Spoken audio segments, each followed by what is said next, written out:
안녕하세요. 오늘은 중국 고대 철학자 중에서도 특별히 주목받아야 할 인물, 묵자에 대해 이야기해 보겠습니다.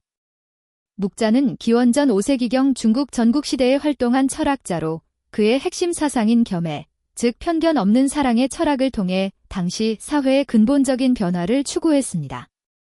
묵자의 본명은 묵적이며 그는 노나라 출신으로 추정됩니다.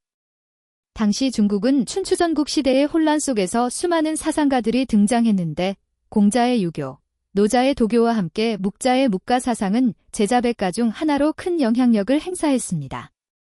묵자가 살았던 시대는 중국 역사상 가장 혼란스러운 시기 중 하나였습니다. 주나라의 봉건제도가 무너지면서 각지의 제후들이 패권을 두고 끊임없이 전쟁을 벌였고 백성들은 전쟁의 참화 속에서 고통받고 있었습니다. 이런 상황에서 묵자는 기존의 계급 질서와 혈연 중심의 사회구조에 의문을 품게 되었습니다. 특히 공자가 강조한 친친, 즉 가족과 친족을 우선시하는 사랑의 방식이 오히려 사회적 갈등과 차별을 조장한다고 보았습니다. 묵자는 이러한 문제의식에서 출발하여 모든 사람을 동등하게 사랑하는 겸의 사상을 제시했습니다.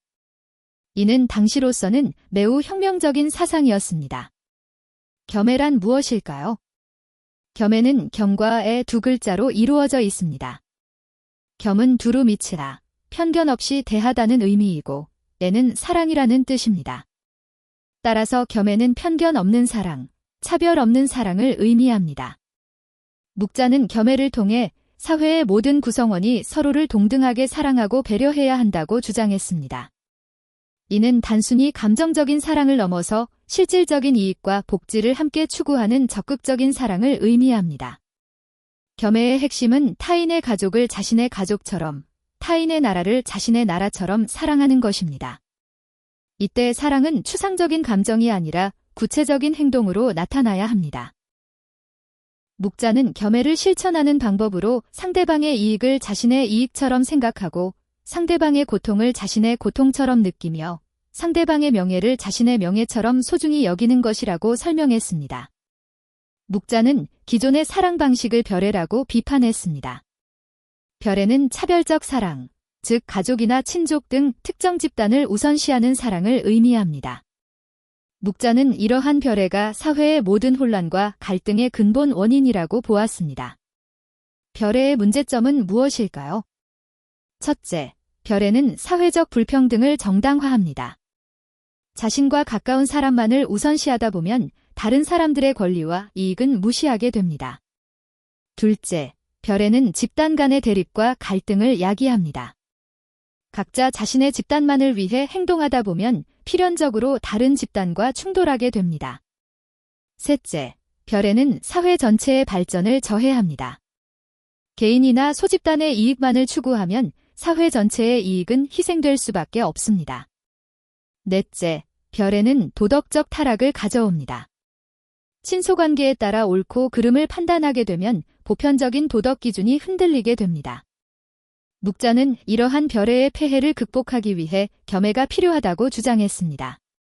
겸해를 통해 모든 사람이 동등하게 사랑받고 존중받는 사회를 만들 수 있다는 것이었습니다. 그렇다면 겸해를 어떻게 실천할 수 있을까요? 묵자는 겸해의 실천을 위해 구체적인 방안들을 제시했습니다. 첫째, 상동 사상입니다. 상동은 위에 있는 사람과 같은 마음을 갖는다는 뜻으로 사회 구성원들이 공동의 목표와 가치를 공유해야 한다는 의미입니다. 묵자는 사회의 지도자가 먼저 겸해 정신을 실천하고 아래 사람들이 이를 따라야 한다고 보았습니다. 둘째, 천지 귀신에 대한 믿음입니다. 묵자는 하늘과 귀신이 인간의 행동을 지켜보고 있으며 겸해를 실천하는 사람에게는 복을 내리고 그렇지 않은 사람에게는 재앙을 내린다고 믿었습니다.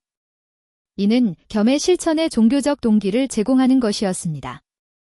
셋째, 상현 사상입니다. 상현은 현명한 사람을 등용한다는 뜻으로 출신이나 신분에 관계없이 덕과 능력을 갖춘 사람을 지도자로 세워야 한다는 주장입니다. 이는 겸해 정신에 바탕한 능력주의 사회를 만들자는 것이었습니다. 넷째, 절용과 절장입니다.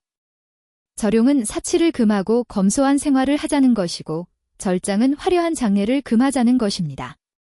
이는 사회적 자원을 절약하여 모든 사람이 최소한의 생활을 보장받을 수 있도록 하자는 취지였습니다.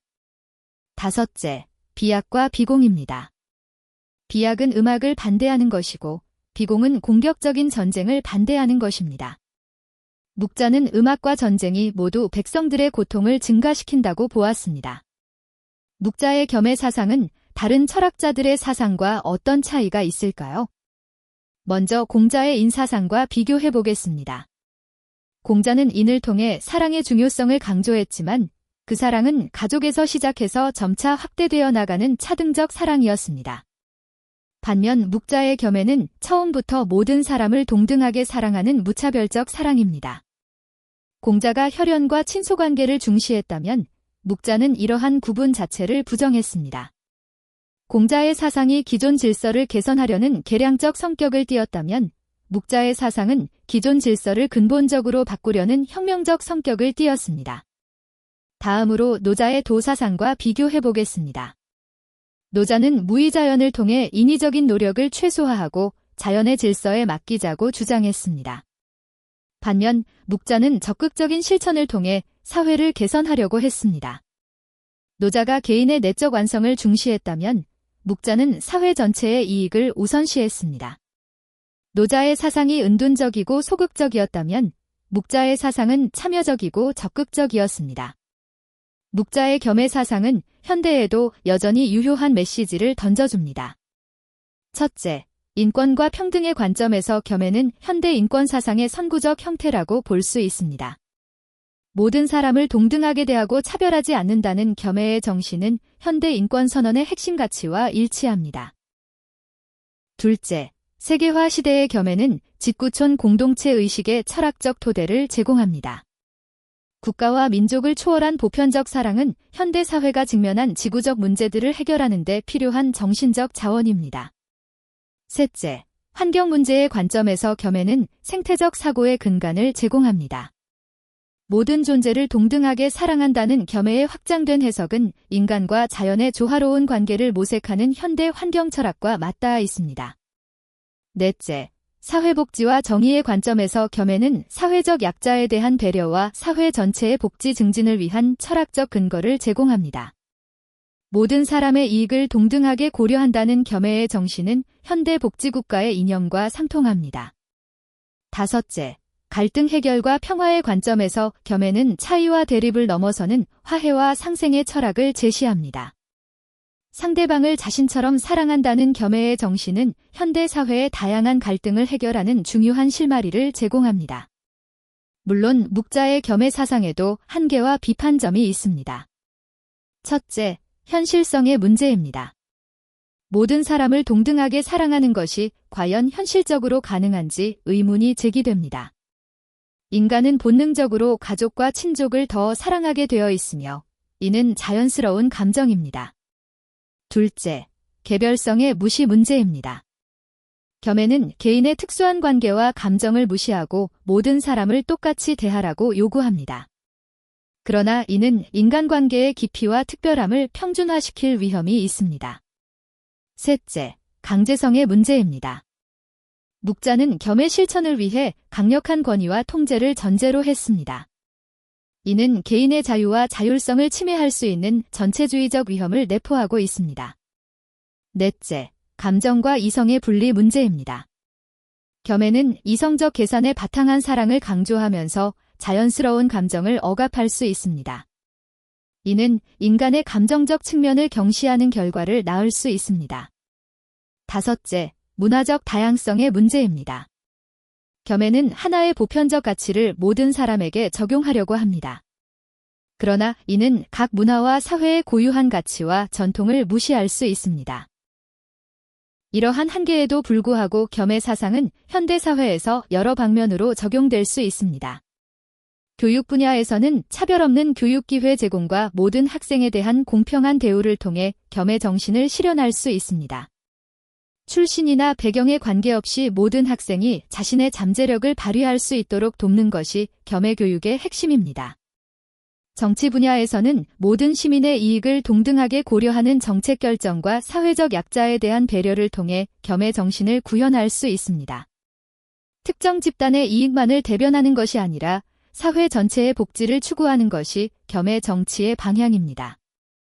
경제 분야에서는 공정한 분배와 사회적 책임을 통해 겸해 정신을 실천할 수 있습니다.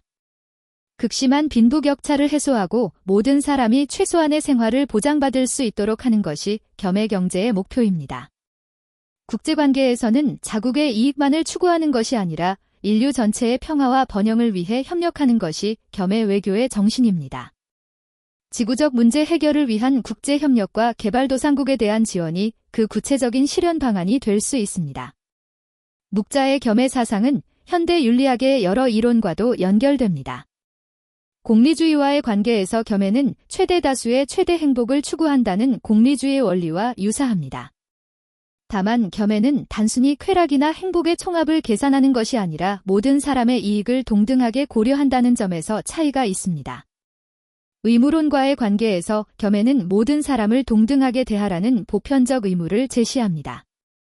이는 칸트의 정언명령과 유사한 면이 있지만 겸해는 결과를 고려하는 목적론적 성격도 함께 가지고 있습니다. 돌봄 윤리와의 관계에서 겸해는 모든 사람에 대한 배려와 돌봄을 강조합니다. 다만 돌봄 윤리가 구체적인 관계의 맥락을 중시하는 반면 겸해는 보편적이고 추상적인 사랑을 강조한다는 차이가 있습니다.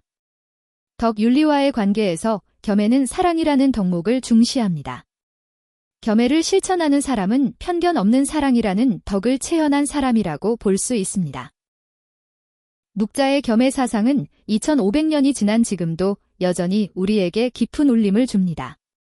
차별과 갈등이 끊이지 않는 현대사회에서 모든 사람을 동등하게 사랑하자는 겸해의 메시지는 더욱 절실하게 다가옵니다. 물론 겸해 사상에는 현실적인 한계와 비판점들이 있습니다. 그러나 이러한 한계에도 불구하고 겸해가 추구하는 평등과 사랑의 이상은 인류가 지향해야 할 소중한 가치입니다. 중요한 것은 겸해를 맹목적으로 추종하는 것이 아니라 현대적 맥락에서 창조적으로 계승하는 것입니다. 묵자의 겸해 정신을 바탕으로 하되 개인의 자유와 다양성을 존중하면서 사회 전체의 조화를 추구하는 새로운 사랑의 철학을 만들어 나가야 합니다. 오늘날 우리는 직구촌 사회에 살고 있습니다. 국가와 민족, 종교와 이념의 경계를 넘어서 인류 전체가 하나의 공동체를 이루어가고 있습니다. 이런 시대의 묵자의 겸해 사상은 우리가 추구해야 할 방향을 제시해주는 소중한 나침반이 될 수 있습니다. 편견과 차별을 넘어서 모든 사람을 사랑하고 내 가족과 남의 가족을 똑같이 소중히 여기며 내 나라와 남의 나라를 동등하게 걱정하는 겸해의 정신. 이것이 바로 분열과 갈등을 넘어서는 진정한 사랑의 길이 아닐까요? 묵자의 겸해 사상을 통해 우리 모두가 더 넓고 깊은 사랑을 실천하며 모든 사람이 행복하고 평화로운 세상을 만들어가기를 바랍니다. 지금까지 묵자의 겸해 사상에 대해 알아보았습니다. 좋아요, 구독 부탁드립니다. 시청해주셔서 감사합니다.